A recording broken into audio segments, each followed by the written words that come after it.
I'll call Senator Ludlam. Thank you, Mr Acting Deputy President. I don't know how many of the interjections Hansard would have caught.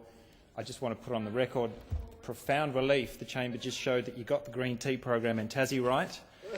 I want to speak briefly about one of the things that the Rudd government has got very wrong, and I like green tea. No, I do. A big fan. It's just a relief to know that something's been going right. On matters of radioactive waste, the Rudd government has been nothing short of a disaster. The government hasn't delivered on the spirit or on the letter of very simple commitments that it made in the run-up to the 2007 election. So I want to, in the context of this debate on the Rudd government's broken promises, just return briefly to the heady days of the 2007 election campaign, Kevin Rudd in opposition, castigating the Howard government's approach to radioactive waste management, which had been, I should say, appalling. But the Rudd opposition at the time, quite senior ALP spokespeople and to a person all of their Northern Territory representatives and candidates in both houses, making very, very strong commitments in the areas of radioactive waste. So let's just reflect briefly on what the promise was and what the 2007 election platform said. Chapter 5.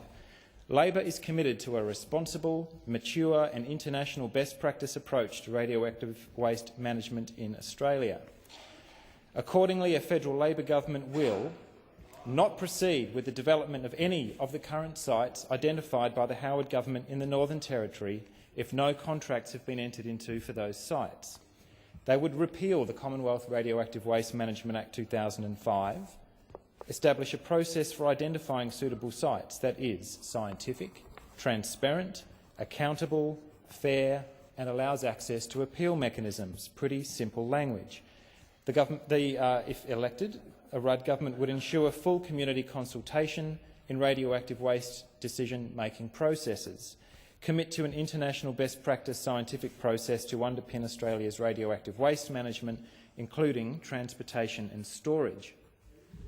I was working as one of the advisors to Senator Rachel Siewert when this legislation was first ran through the Senate toward the end of 2005. In the same sitting fortnight that the work choices legislation, government's welfare to work legislation, what else did we have? Legislation abolishing compulsory student unionism and, of course, the infamous terror laws, which are still all on the books.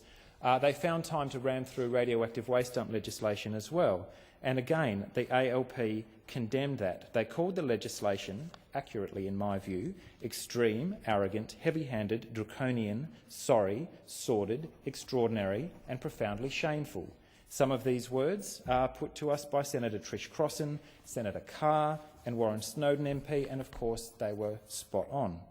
They took a very clear and unequivocal position on this issue into the closing months of the 2007 election campaign. So that was the promise. And exactly when has it been broken, or indeed is there a case to say that it has been? The first thing that happened subsequent to the Rudd government taking office after the 2007 election was radioactive waste management issues were mysteriously taken out of the science portfolio, where it had been right through the period of the Howard government and well before, and given to Martin and Ferguson in the resources and industry portfolio, which is a bizarre decision to make, quite honestly, to take radioactive waste management from the science portfolio to resources and give it to somebody with absolutely no expertise, no subtlety, no idea really about any of the commitments that had been made by the Rudd government and by its representatives in the Northern Territory and around Australia in the run-up to the election. So this minister with no background, no expertise, no willingness to follow through with the ALP's election commitment, we waited for several months for the government to fulfil this promise. Pretty simple, really. Repeal that legislation and replace it with something scientifically defensible that actually brings the community along rather than simply ramming something through as the former government had been attempted.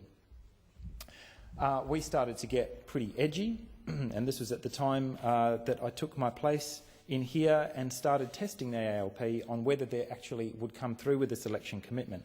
On a couple of occasions, we brought motions through here and watched the government vote against the exact same language that was in their policy document in the lead-up to 2007. Not asking them to do anything, simply note the language. in those policy commitments, and the ALP lined up against the Greens and voted against it. That was interesting. In 2008, a government-chaired and dominated Senate committee conducted an inquiry into my private senator's bill to fulfil the ALP's election commitment for them, a repeal of the Commonwealth Radioactive Waste Management Act. That committee did some very good work. It was very collegial. We travelled to Alice Springs. We had hearings here in Canberra, heard from the agencies with lead portfolio responsibility for radioactive waste management, from the industry and from environment groups around the country with a very long interest and a very large membership with a strong interest in these issues. And of course in Alice Springs we heard from some senior traditional owners from around the territory, because at that time of course there were still 4 sites under consideration, who were very strongly opposed to the approach of the former government and were wanting to know why on earth the ALP hadn't followed through with its commitment. Senator McEwen, who's with us this afternoon, chaired that committee, and we actually in the Australian Greens had quite a degree of affinity. We signed on to that report, to the majority report. We had some additional comments, but the recommendations flowing from that report actually were quite satisfactory to us in large part, in that they said that the government should do what it said it would do when it was in opposition, and came out with a set of recommendations that weren't perfect as far as we were concerned, but that we could have lived with. We shared common ground at that time on the objective of establishing a consensual process of site selection which looks to agreed scientific grounds for determining suitability and the centrality of community consultation and support.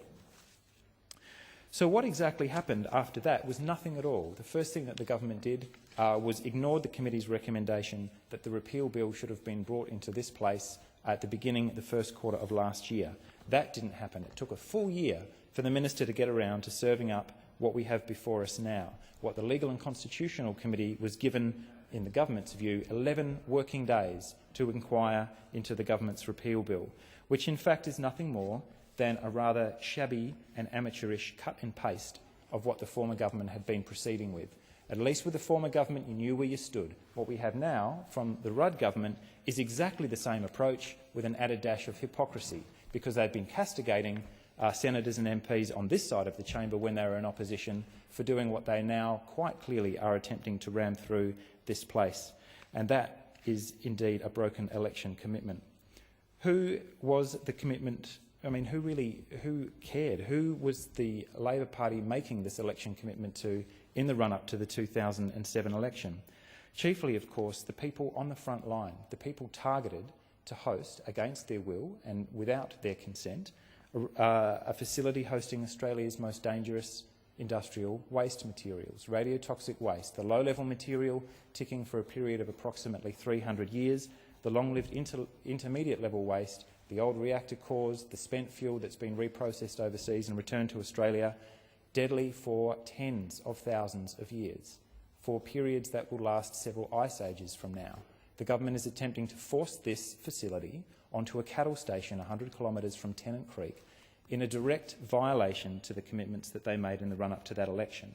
And the people who are on the front line and who are facing this juggernaut now in the name of Martin Ferguson sitting in an office in Canberra planning this assault on their sovereignty and on their rights to stand up for country and culture, that election promise has been violated. ALP voters who during the federal election campaign put their trust in their representatives that the ALP would send to Canberra, the promise has been broken to them.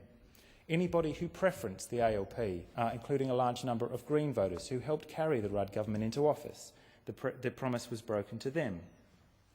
Environment groups with tens of thousands of members around Australia who've taken a long interest in this and who've played an enormously important role in galvanising community support around the country for the communities on the front line, the promise was broken to them as well. And every Northern Territory citizen who thought the ALP would be able to serve up something better than what we've seen now, that promise to them has been broken.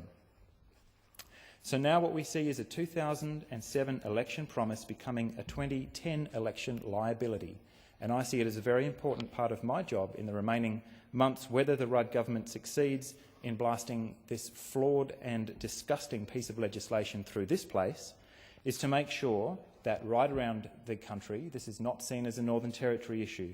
When the Senate committee sat in Darwin. We had rallies as far away as Hobart, Perth and Melbourne, a very long way from where that Senate committee was hearing evidence from the traditional owners on the front line, from the Northern Territory Chief Minister and from people right on down the line. This is not an issue that is going to go away. This is an election commitment that will haunt the government in this election campaign.